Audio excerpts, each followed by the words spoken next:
ব্যাপারটা হচ্ছে বাঙালি যেখানে যায় সেখানেই জ্যামে পড়ে যায়। দুবাইয়ের মতো একটা শহরে এসেও 20 মিনিট জ্যামে আটকা পড়ে থাকলাম। আজকে রওনা দিয়েছিলাম ডেজার্ট সাফারিতে যাব, যদিও এটা জুন মাস ছিল এবং প্রচণ্ড গরম ছিল, তবে আমাদেরকে বলা হয়েছিল যে বিকেলের দিকে ডেজার্টে অতটা গরম থাকে না।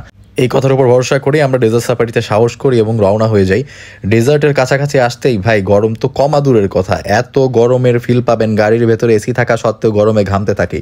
যাই হোক, আমাদের ড্রাইভার ভাই উনি যথেষ্ট চেষ্টা করেছেন আমাদেরকে একটু ভয় দেখাইতে, উপর নিচে ডেজার্ট সাফারিতে যেভাবে গাড়িটা চালায় আর কি, ওইভাবে উনি প্রচণ্ড চেষ্টা করছেন। বাট উনি তো জানেন না যে রিয়েল লাইফে আমরা বাঙালিরা এর থেকেও বেশি টার্বুলেন্সের মধ্য দিয়ে যাওয়া লোক। সো আমাদের মুখ থেকে কোনো এক্সপ্রেশন না দেখে বেচারা মন খারাপই করেছিল। ডেজার্ট সাফারিতে আসবো আর অ্যারাবিয়ান লুক নিবো না, এটা তো ভাই হয় না।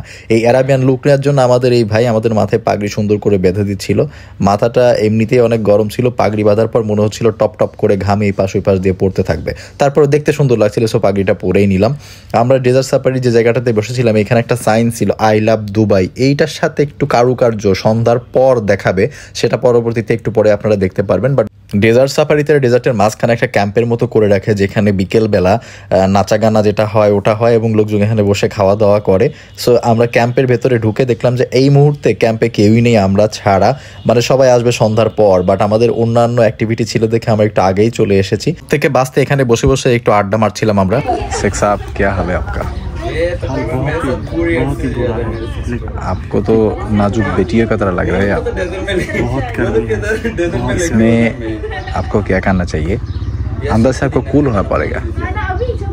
थिंक कीजिए आप, यहाँ पर ठंडा ही है, बहुत बर्फ बर्फ गिर रही है इधर, देखो ना आप, ऐसे सोचो आप, बॉडी अपने आप कूल हो जाएगा। মেরে কো দেখো। এখানে বসে কিছুক্ষণ মজা করার পর আমরা ক্যাম্প থেকে বেরিয়ে গেলাম, কারণ সূর্য ডুবতে শুরু করেছিল। আমরা আমাদের অ্যাক্টিভিটিগুলো করতে চাচ্ছিলাম। ক্যাম্পের বাইরে গিয়ে দেখলাম যে ক্যাম্পের ভেতরে তারা অলরেডি লাইট জ্বালিয়ে দিয়েছে। আমরাও দেখে নিলাম বাইরে সূর্য যখন ডুবছিল, এত সুন্দর একটা দৃশ্য যা বলার মতো না। আমরা সবাই একটু যার যার মতো করে পোজ করে কিছু ছবি টবি তোলার চেষ্টা করছিলাম। অ্যারাবিয়ানদের যে ব্যাপার, তারা এত রোদেও যে কুল থাকে তার কারণ হচ্ছে এই ড্রেসটা। এই জন্য আমি এই ড্রেসটাকে অনেক বেশি ধন্যবাদ দিই। এই ড্রেসের কারণে এই গরম থেকে অনেকটা রেহাই পেয়েছি। অনেকেই উটের পিঠে চড়ে ঘুরে বেড়াচ্ছিল, বাট এটা আমার কাছে অনেক ডেঞ্জারাস মনে হয়েছিল। আমিও ট্রাই করেছিলাম একটু পরেই, বাট যেটা হচ্ছিল, আপনি যখন উঠবেন আপনার কাছে কোনো কিছু মনে হবে না। যতক্ষণ আপনি উটের পিঠে বসে থাকবেন তখনও আপনি ভালোই থাকবেন, ভালোই লাগবে। বাট উটটা যখন আপনাকে নামাবে তখন যে সামনের দিকে ঝুঁকে সে বসে পড়ে, ওই টাইমে আপনার মনে হবে আপনি পড়ে যাচ্ছেন। যাই হোক, উটের পিঠে চড়া, তারপর বাইক চালানো, তারপর ঈগলের সাথে ছবি তোলা, এগুলো শেষ করে সন্ধ্যা যখন নেমে যায় তখন আমরা ভাবলাম এখন কিছু খাওয়া দাওয়া করা যাক। সো আমরা ক্যাম্পের দিকে হাঁটা শুরু করলাম। ক্যাম্পে অলরেডি অনেক লোকজন আসা শুরু করেছে। ক্যাম্পের ভেতরে লাইট জ্বলে উঠেছে, সব কিছু তারা সুন্দরভাবে অর্গানাইজ করে রেখেছে এবং সামনে নিচের দিকে যারা বসেছেন তারা মোস্ট অফ দি লোকাল লোকজন ছিলেন। আর উপরে ভিআইপি একটা জায়গা ছিল যেখানে আমরা টিকিট করেছিলাম। সো আমরা সবাই উপরের দিকে গিয়ে একদম কোনায় যে জায়গাগুলো আছে ওইখানে বসে যাই। এইখানে আমাদের টিকেটের মধ্যে সমস্ত শো এবং খাওয়া দাওয়া সব ইনক্লুডিং ছিল, যার কারণে হচ্ছে আমরা একদম কর্নারে গিয়ে বসে এবং ওইখানে আমাদের খাবারগুলো সার্ভ করা হবে। এবং সামনে নিচে অলরেডি শো কিভাবে চালাবে সে সমস্ত প্রস্তুতি চলছিল। অলরেডি যে আমাদের আন্টিরা এনারা বেলি ডান্স শুরু করে দিয়েছিল। আমার সামনে আঙ্কেলরা বসেছিল, তারা মারহাবা বলে চিৎকারও করছিল। যাই হোক, ওটা আমরা না দেখি, আমাদের কাজ ছিল মেইন হচ্ছে খাওয়া দাওয়া। সামনে বেলি ডান্স হচ্ছে হোক। আমাদের খাবারগুলো আমাদের এক ভাই উনি এনে সার্ভ করে যায়। এই যে ছোট ছোট যে প্লাস্টিকের জিনিসগুলো দেখছেন ওইগুলো কিন্তু পানির বোতল, এবং আপনি মিডিল ইস্টে মোস্ট অফ দি জায়গায় এই পানির বোতলগুলো এইরকম পাবেন, কারণ এটা অল্প খরচে তৈরি করা যায় এবং এখানে অল্প পরিমাণ পানি থাকে, একজনের জন্য একবারের জন্য এনাফ। আমরা পেয়ে গিয়েছিলাম, এটা হচ্ছে দুবাইয়ের সিঙ্গারা এবং সাথে ফ্রেঞ্চ ফ্রাই দিয়েছিল। এই সিঙ্গারাটা একটু আজব টাইপের, উপরের যে লেয়ারটা আছে মানে ময়দার লেয়ার, এটা অনেকটাই সফট নরম এবং ভেতরে আপনার কোনো ধরনের স্পাইস নেই, আলু একদমই নাই। এখানে মিন্সড কলিজার মতো কিছু একটা ছিল এবং সাথে হালকা একটু মশলা দেওয়া ছিল আর ভেজিটেবল ছিল আমার যেটা মনে হয়। এটা খেতে টোটালি ডিফারেন্ট। আপনার মনেই হবে না যে আপনি সিঙ্গারা বা সমোসা খাচ্ছেন, আপনার মনে হবে আপনি অন্য কোনো স্ন্যাক্স খাচ্ছেন। যাই হোক, যেহেতু টাকা দিয়েছি 2-3টা সিঙ্গারা একদম সুন্দর করে সাবার করে দিলাম। এরপরে আমার নজর গেল হচ্ছে এই যে ফ্রেঞ্চ ফ্রাইগুলোর দিকে। ফ্রেঞ্চ ফ্রাই এটা একদমই ফ্রেঞ্চ ফ্রাইয়ের মতো ছিল না। ফ্রেঞ্চ ফ্রাই শেষ করে এদের একটা চাট ছিল, বা আপনি একটা সালাদও বলতে পারেন, দই এবং কয়েক ধরনের ফ্রুটস মিক্স করে এই চাটটা তারা বানিয়েছিল। এটা খেতে খুবই সুদিং ছিল, যেহেতু ফল আছে এবং দই আছে, খেতে খারাপ লাগার কথাও না। এরপর আমরা নিয়ে নিয়েছিলাম কিছু কাবাব, এখানে চিকেন কাবাব ছিল, চিকেন একটা ফ্রাই ছিল এবং আপনার বিফ কাবাবও ছিল। বাট মজার ব্যাপার হচ্ছে এই ধরনের চিকেন ফ্রাই আপনি কখনোই খাননি। এখানে কোনো মশলাও ছিল না, কিছুও ছিল না, মেবি হালকা একটু গরম মশলা মিক্স করে এটা চারকোলের ওপর দিয়ে ফ্রাইয়ের মতো করে নিয়েছে। এবং যে কাবাবগুলো দেখছেন এটাতেও কোনো ধরনের ফ্লেভার ছিল না। আপনি একদম ফ্লেভারহীন একটা মুরগির মাংস হাতে নিয়ে চাবায়ে খাবেন, মনে হবেন ঘাস খাচ্ছেন, এরকমই স্বাদ।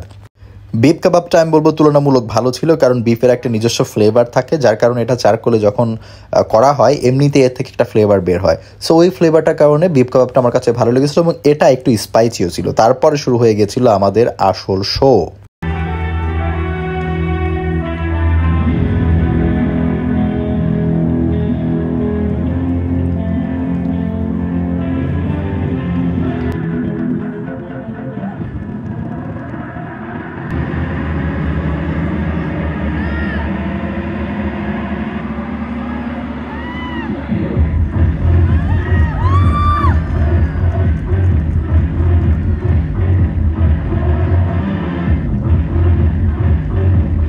আগুনের কারসাজি ওইখানে তো দেখলেনি। তারপরে আমাদের এই ভাই সাহেব উনি আবার মাঝ স্টেজে এসে আগুন নিয়ে কিছুক্ষণ ঘোরাঘুরি করলেন, ভাবসাব নিলেন, বাট তারপরে দেখলেন আসন খেলা। তার মুখের ভেতর থেকে তেল ফু দিয়ে আগুন ধরাই দিচ্ছিলেন। ভাই মুখ থেকে মনে হচ্ছিল আগুন বেরোচ্ছে, এটা যথেষ্ট ভয়ঙ্কর ছিল।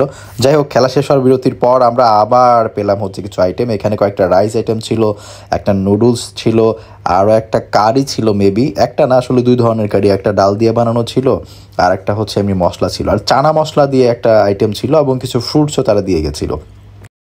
একটা চিকেনের পিস ছিল মাঝখানে এবং দুই পাশে যে কারিটা দেখছেন এর মাঝখানে হোয়াইট ডালের যে কারিটা, এটা খুবই মজা ছিল।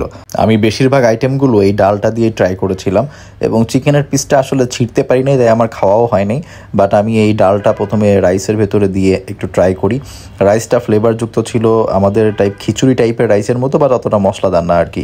আর যে চাউমিন বা নুডলস যারা দিয়েছিল এর ভেতরে আসলে কিছুই ছিল না। একটা পিস টমেটো ছিল আর এক প্যাকেট নুডলস জাস্ট পানিতে সেদ্ধ করে ওটা আপনার প্লেটে সার্ভ করে দিয়েছে। এটাই হচ্ছে অ্যারাবিয়ান নুডলস। যাই হোক, খাবারগুলো অনেক বেশি ছিল, আমরা কেউই খেয়ে শেষ করতে পারিনি, যার কারণে এইভাবে ছড়াই ছিটায় ছিল। সন্ধ্যার পরপর আমরা হোটেলে ব্যাক করি এবং সন্ধ্যায় যখন আমরা ব্যাক করি তখন আমাদের ড্রাইভার চাচা খুব চেষ্টা করেছে আমাদেরকে আবার ভয় দেখানোর, বাট বাঙালি কি ভয় পায় ভাই।